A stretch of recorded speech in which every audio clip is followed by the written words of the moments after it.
பேதுருவுக்கு அந்த காரியத்தை கர்த்தர் கற்றுக் கொடுத்தார். அவர்தான் முதல் சபை. எக்லீசியா என்று கிரீக்கு பதத்தில் சொல்கிறார்கள். முதல் சபை. அவருடைய கண்ணைத்தான் முதல்ல கர்த்தர் திறந்தார். சீடர்களோடு உட்கார்ந்து பேசிக்கிட்டு இருந்தார். இந்த ஒரே காரணத்தை சொல்லி நான் முடிக்க போகிறேன். என்னை யார் என்று சொல்லுகிறார்கள் ஊருக்குள்ளே, என்னை பற்றி என்ன சொல்லுகிறார் என்று இயேசு கிறிஸ்து கேட்கிறார். அங்கே சில பேர் சொல்லுவாங்க, உங்களை சில பேர் யோவான் என்றும், சில பேர் உங்களை எலியா என்றும், சில பேர் உங்களை எரேமியா என்று பேசிகிட்டு இருக்காங்கன்னு சொல்கிறார்.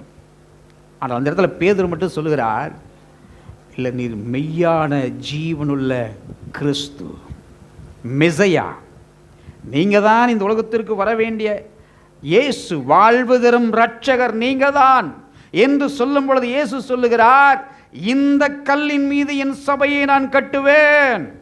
அவருக்குத்தான் சொன்னாரு, அந்த வசனத்தை சொன்னாரு.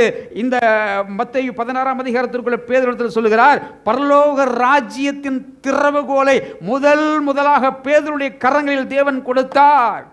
என்னத்திற்கு கொடுத்தார்? இந்த மெய்யான தெய்வத்தை முதலாவது கண்டவன் பேதுரு.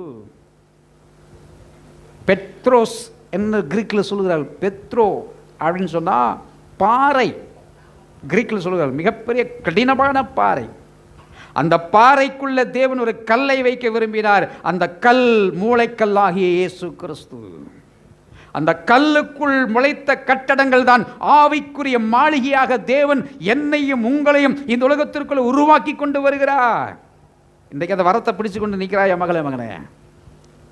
இன்னைக்கு நீ அந்த வசனத்தை திறவுகோலை பிடிச்சு கொண்டு நீ நிற்க ஆரம்பிக்கும் பொழுது, நம்பிக்கையோட விசுவாசத்தோடு நீ நின்று அந்த வசனங்களையும் வார்த்தைகளையும் நம்பி நீ நின்று ஜெபம் பண்ண ஆரம்பிக்கும் பொழுது, நீ நிச்சயமாக அந்த அதிகாரத்தை பயன்படுத்த ஆரம்பிக்கும் பொழுது உன்னுடைய ஜெபம் பரலோகத்தில் கேட்கப்படும். உன்னுடைய ஜெபத்திற்கு என்ன ஆகும்னா பதில் உண்டாகும்.